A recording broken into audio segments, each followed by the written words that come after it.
गुरुमुखों, जिस शिष्य के साथ अध्यापक की रहनुमाई हो वह शीघ्र ही प्रवीण हो जाता है। ठीक इसी प्रकार जिसके हृदय में सद्गुरु के वचनों का आधार होता है वहां सर्व शिक्षाएं सरलता से आ जाती हैं।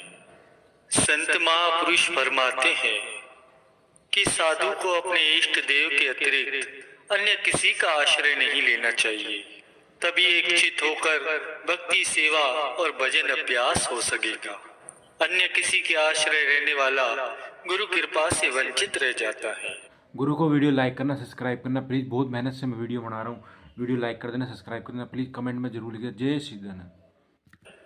प्रातः काल उठकर पहले भगवान का नाम जपो, फिर अपने कार्य करो। मालिक जागृत रहे और सेवक नींद करे और बेकार रहे, यह तो लज्जा की बात है।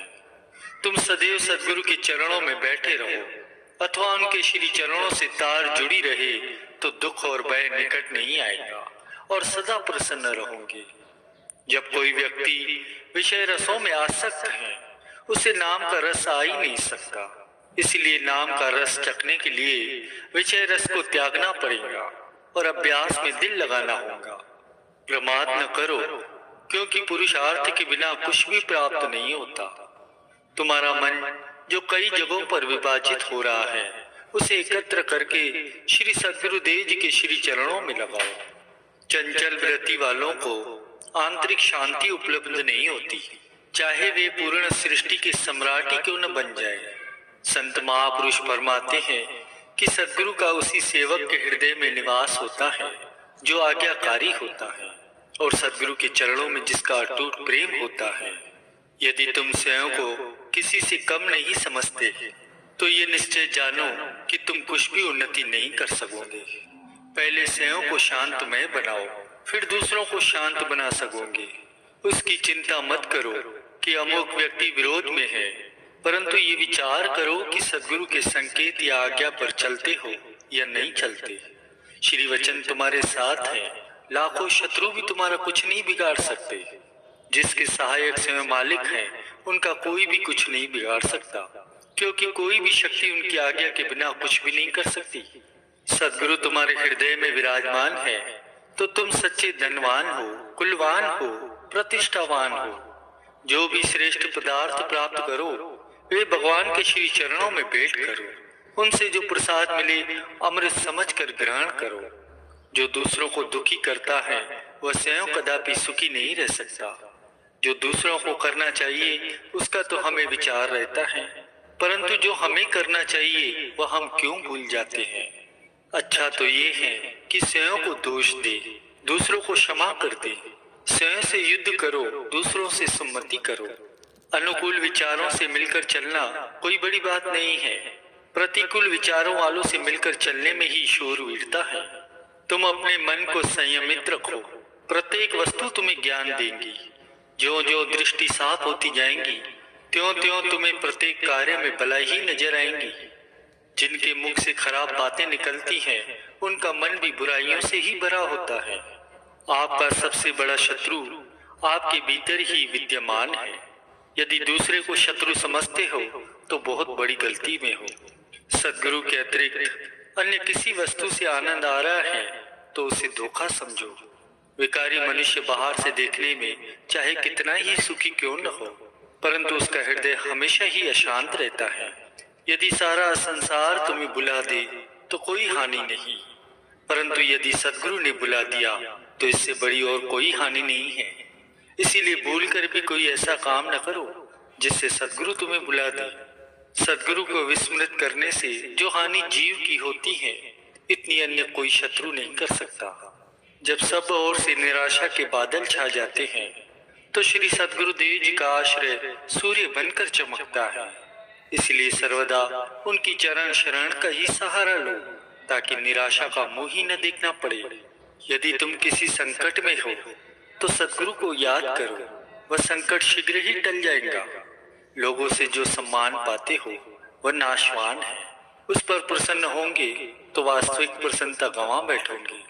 तुम किसी की स्तुति से पावन नहीं हो जाओगे और ना ही निंदा से बुरे बन जाओगे। सुशील और नम्र व्यक्ति की पहचान एक ही है। वो सदैव भला ही करता रहता है और स्वयं को छोटा समझता है। सदगुरु को ध्याने वाला धनियों में धनी है और विद्वानों में विद्वान है, क्योंकि कई धनी और विद्वान उनके द्वार के दास हैं। मायावी प्रेम धोखा देने वाला है, दुखी करने वाला है। सदगुरु का प्रेम स्थिर और सुखदायी है। मंजूरे नजर उसे न समझो जो अपनी महिमा स्वयं करता है, बल्कि उसे समझो जिसकी महिमा सदगुरु करे। सदगुरु की महिमा गाने वालों से प्रेम करो, ना कि जो तुम्हारी बड़ाई करे उनसे करो, क्योंकि महिमा योग्य तो केवल एक सदगुरु ही है। सदगुरु हंसकर बोले और तुम प्रसन्न रहो, यह तो सभी कर सकते हैं, परंतु स्थिर चित्त तो वो है जो हर दशा में प्रसन्न रहे और परीक्षा काल में अधिक नम्रता और प्रेम को धारण करे। मालिक से प्रीति अत्यंत कठिनाई से जुड़ती है। यदि थोड़ी जुड़ भी जाए तो मायावी सुविधाओं और सुखों में फंसकर उसे भुला नहीं देनी चाहिए। सदैव यही प्रयत्न कीजिए कि यह प्रीति सदैव बनी रहे और अंत तक साथ रहे। मालिक घट घट में व्यापक हैं, उनसे प्रीति करो। जहाँ उनकी ज्योति प्रकट हो वहाँ घनिष्ठ प्रेम होना चाहिए। यह अभिलाषा कदापि न रखो कि मेरे साथ किसी का दिल से लगाव हो, और ना ही तुम किसी से दिल लगाओ, परंतु सदैव यही भावना रखो कि सबका सदगुरु के श्री चरणों में प्रेम हो। यदि आप अभी कष्टों में हो तो विश्वास करो कि अभी सुख भी उपलब्ध हो जाएंगे। सेवक की रक्षा करना मालिक अपना प्रथम कर्तव्य समझते हैं। अहंकार से बचाने के लिए, नम्रता धारण कराने के लिए कभी कभी वे ऐसी रचना रचा देते हैं ताकि सेवक अभिमान में न आए और उसका भक्ति धन सुरक्षित रहे।